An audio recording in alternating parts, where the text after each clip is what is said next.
जय हिंद दोस्तों, मैं उत्कर्ष मिश्रा स्वागत करता हूं आपका अपने चैनल द ज्ञान पॉइंट में। आज हम लोग देखेंगे इंग्लिश का प्रैक्टिस सेट जो कोई आपके एयरफोर्स और नेवी एग्ज़ाम के लिए बहुत ही इंपॉर्टेंट है। हम जानते हैं कि हमारा एयरफोर्स और नेवी एग्ज़ाम बहुत ही नज़दीक है। उसकी पढ़ाई को हम लोगों ने तल्लीनता से लेना है और बहुत ही अच्छे से पढ़ाई करनी है। तो इंग्लिश का प्रैक्टिस सेट है, क्योंकि हम जानते हैं कि practice makes a man perfect. और समय न व्यर्थ करते हुए चालू करते हैं अपना लेक्चर पार्ट 2। सबसे पहला क्वेश्चन हमारा लिखा हुआ है, आप लोग देख रहे होंगे कि journey of 1000 miles begin with single step. अब इसमें आपको आर्टिकल बताना है कि इसमें आर्टिकल कहाँ लगेगा। तो जिन बच्चों ने आर्टिकल पढ़ा है वो इसमें तुरंत आर्टिकल बता देंगे। आर्टिकल कितने होते हैं? एक होता है डेफिनेट, एक होता है इनडेफिनेट। डेफिनेट की अगर बात करते हैं हम लोग तो उसके अंतर्गत आता है द। अगर इनडेफिनेट की हम लोग बात कर दें तो उसके अंतर्गत आता है आ और एन। तो सबसे पहले आप लोग फिल्म ब्लैंक में सबसे पहले आप लोग दा भरेंगे, देन उसके बाद आप लोग ए का प्रयोग कर सकते हैं और यहाँ पर भी ए का प्रयोग करेंगे। क्योंकि एक एन का प्रयोग क्यों नहीं होगा? इसलिए नहीं होगा एन का प्रयोग क्योंकि एन हमारा होता है जहाँ पे हमारा वोकल साउंड निकलता है, वहाँ पे एन का प्रयोग करते हैं आप लोग। क्लियर हो गया? क्वेश्चन बहुत आपका सरल था और आर्टिकल क्वेश्चन आपके पेपर में ज़रूर पूछा जाता है। सेकेंड क्वेश्चन हमारा लिखा हुआ है, there is a blank shop in our village. अब आपको इसमें भरनी है स्टेशनरी की मीनिंग। अब इसमें क्या मीनिंग होगी? तो आप लोग क्या करेंगे कि एक पेन में और एक पेपर में स्टेशनरी की मीनिंग आप लोग लिखेंगे और जो मीनिंग लिखेंगे वो अगर हमारे ऑप्शन से मैच कर गई तो वही आपकी सेकंड मतलब सही हो जाएगी सेकंड ऑप्शन में, इसमें सेकंड क्वेश्चन में। तो आप लोग देखेंगे कि स्टेशनरी की मीनिंग लास्ट में लिखते हैं, पूरा सेम रहता है, उसमें एन के बाद ए नहीं आता है तो यहाँ से एन आपका कट जाएगा और एन की जगह ई आ जाएगा। तो पूरा क्या हो जाएगा? NERY। तो ये आपका सेकंड ऑप्शन इसका सही हो गया। मीन्स स्टेशनरी की स्पेलिंग होती है STATIONERY। क्लियर हो गया? अब आपका थर्ड क्वेश्चन कह रहा है आपसे कि turn over a new leaf. इसके बतानी है हमको गिव इट्स मीनिंग, इसकी मीनिंग बतानी है आप लोगों को। तो मोस्ट इंपॉर्टेंट आप लोगों का फ्रेजल है कह सकते हैं, या हम लोग कह सकते हैं इडियम्स कह सकते हैं इसको। तो इसकी मीन्स होती है नवजीवन प्रारंभ करना। क्या हमने कहा? इसका मीन्स होता है कि नवजीवन प्रारंभ करना। मोस्ट इंपॉर्टेंट है आपके पेपर में, ईडियम से और फ्रेज बहुत पूछे जाते हैं। नवजीवन प्रारंभ करना इसका हो जाएगा। क्लियर हो गया? अच्छा, अब कुछ हम इंपॉर्टेंट जो हैं आपके एयरफोर्स के लिए वो स्लाइड लगी हुई है, आप इसका स्क्रीनशॉट ले सकते हैं और इसको एकदम कंठस्थ कर लीजिएगा। आपके पेपर में ये जरूर देखने को मिल सकती हैं। क्लियर हो गया? तो आप इसका स्क्रीनशॉट लीजिए, वीडियो पॉज कीजिए और इसका स्क्रीनशॉट लीजिए।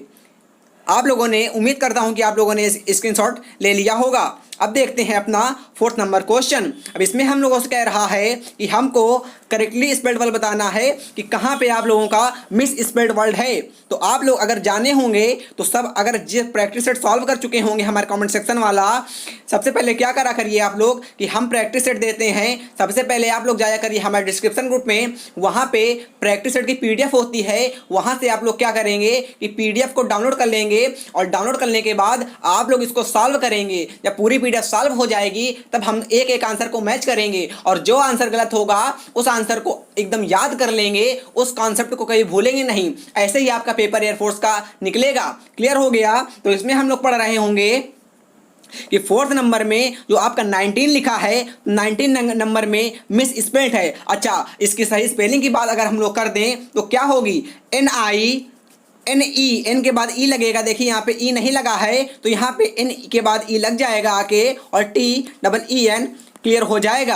अब आपका लिखा है फिफ्थ नंबर क्वेश्चन। अब इसमें आपको बताना है आइडेंटिफाई कंजक्शन। तो जो बच्चे जानते होंगे कंजक्शन क्या होता है, जिस प्रकार आपका रेलवे जंक्शन होता है, दो स्टेशनों को जोड़ता है आके, या दो स्टेट को जोड़ता है, स्टेशन की बात कर दें, उसी प्रकार ग्रामर में हमारा कंजक्शन होता है जो कि दो सेंटेंसों को आपस में जोड़ता है। अच्छा, अब आप लोग देख रहे होंगे यहाँ वाई लिखा है बट लास्ट में क्वेश्चन मार्क नहीं लिखा है। तो बस यहीं से हम लोगों को पता चल गया कि हमारा वाई यहाँ पे क्वेश्चन वर्ड ना होकर एक प्रकार का कंजक्शन का काम करता है। आप लोगों को हम एक बार और बता दें कि कंजक्शन के बाद हमेशा सब्जेक्ट आता है, उसके बाद वर्ब आती है, या पूरे को कह सकते हैं कंजक्शन के बाद हमेशा एक क्लॉज आती है। क्या आती है, क्लास आती है। तो यहाँ पे आप लोग देख रहे होंगे वाई के बाद एच एन पांडे जो कि हमारे सब्जेक्ट हो गए, वाज जो कि हमारी वर्ब हो गई। अगर अदर की बात करते हैं तो पूरा ये लिखा है, तो सब्जेक्ट प्लस वर्ब हमारा मिल गया, हमारा वाई यहाँ पे कंजक्शन हो गया। तो आप लोग के पेपर में अगर आ जाएगा कि इसमें कंजक्शन कौन सा है तो आप लोग वाई पे टिक लगा सकते हैं और अपना नंबर प्राप्त कर लेंगे। 6वां नंबर क्वेश्चन हमारा लिखा है, hardly she had opened the door When we stranger entered the house। अब आपको इसमें बताना है गलती कहाँ है। तो बचपन से हम लोग एक रूल पढ़ रहे होंगे कि हार्डली और स्कार्सली ये वर्ड होते हैं नेगेटिव, मतलब इन वर्डों को सिर्फ नेगेटिव वर्ड कहते हैं और इनके साथ कभी भी नॉट का प्रयोग नहीं करते हैं। तो आप लोग देख पा रहे होंगे कि नॉट का प्रयोग नहीं करेंगे, तो नॉट का प्रयोग पूरे सेंटेंस में कहीं भी किया भी नहीं गया है, अर्थात हमारा ये वाला कॉन्सेप्ट एकदम सही बैठ गया। अब हम लोग देखेंगे कि हार्डली, हम आपको बता दें कि जब भी आपकी सेंटेंस में हार्डली लिखा देखेंगे तो सबसे पहले आप हेड देखेंगे। क्या हमने कहा कि हार्डली के बाद अगर आपका हेड आया होगा तो आपका सेंटेंस एकदम सही हो जाएगा। ये भी एक कॉन्सेप्ट बैठता है, अर्थात हमारे दोनों कॉन्सेप्ट सही हो गए और हेड के बाद तो थर्ड फॉर्म आएगी ही, तो हमारा इस सेंटेंस में हो जाएगी नो एरर। इसमें 6 नंबर सेंटेंस में आपका ऑप्शन ई सही हो रहा है। 7 नंबर सेंटेंस हमारा लिखा हुआ है, neither his sister blank his mother meet me. अब आपको बताना है कि इसमें क्या भरेंगे, मतलब क्या फिल करेंगे।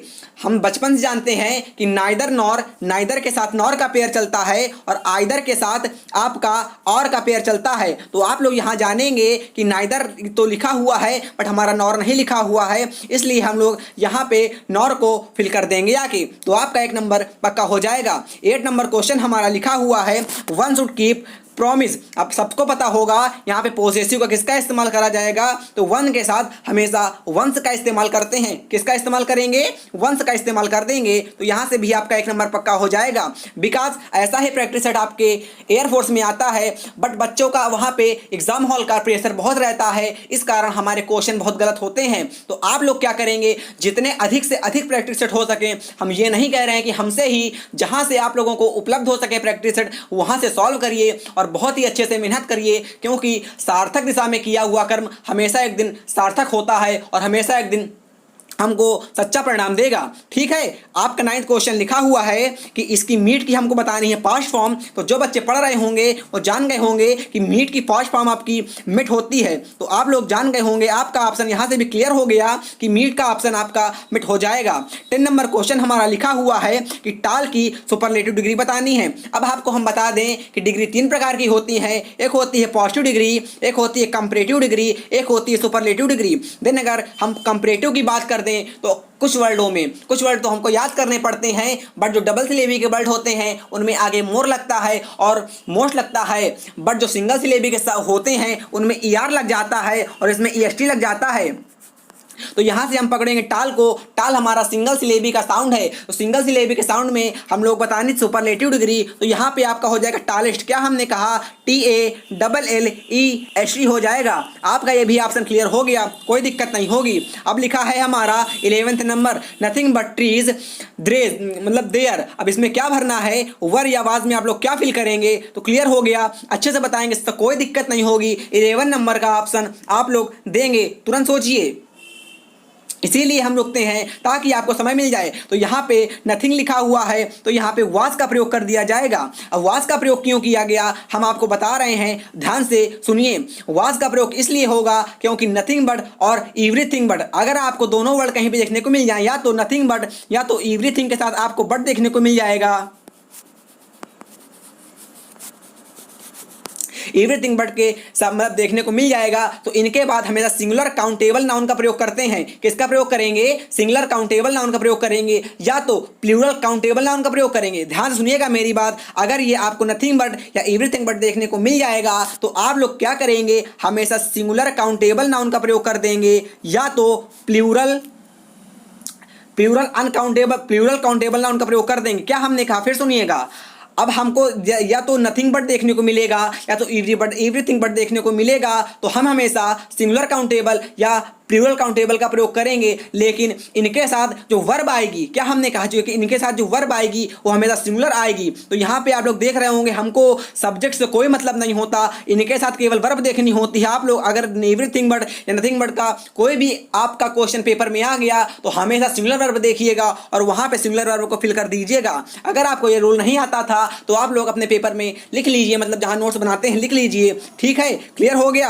अच्छा, अब हमारा लिखा हुआ है 12 नंबर क्वेश्चन, गॉड का हमको बताना है फेमिनाइन जेंडर। अब आपका मोस्ट इंपॉर्टेंट वर्ड है, इसकी स्पेलिंग मोस्ट इंपॉर्टेंट होती है, मिस स्पेल्ड में कभी कभी पूछ लेता है, तो इसका होता है गॉडेस कर देंगे। क्या हमने कहा, इसका गॉडेस कर देंगे, आपका एकदम सही हो जाएगा। अब बताना है आपको गल्ट का, मतलब गल्फ का प्लूरल क्या होता है। गल्फ का प्लूरल अब आपका पेपर में कभी कभी पूछ लेता है सिंगुलर प्लूरल और मतलब जेंडर चेंज, इसीलिए हमने लिए हैं इसमें। तो गल्फ का आपका प्लूरल क्या हो जाएगा, तो गर्ल्स हो जाएगा। क्या हमने कहा, GULFS हो जाएगा। ये कंफ्यूज मत होइएगा कि यहाँ पे F हटेगा और VES लगेगा, क्योंकि कुछ हमारे ऐसे होते हैं नाउन्स जिनमें ऐसे ही प्रयोग कर दिया जाता है, उनके आगे एस लग जाता है और वो प्लूरल बन जाते हैं। अच्छा, ये वीडियो हम यहीं पे ख़त्म करते हैं, क्योंकि अगर पूरा वीडियो करेंगे तो बहुत लंबा वीडियो हो जाएगा। अगला वीडियो इसका जल्द ही आपके चैनल में अपलोड कर दिया जाएगा, तो अगला वीडियो के लिए हमारी नोटिफिकेशन बेल को जरूर ऑन कीजिए और हमारे चैनल को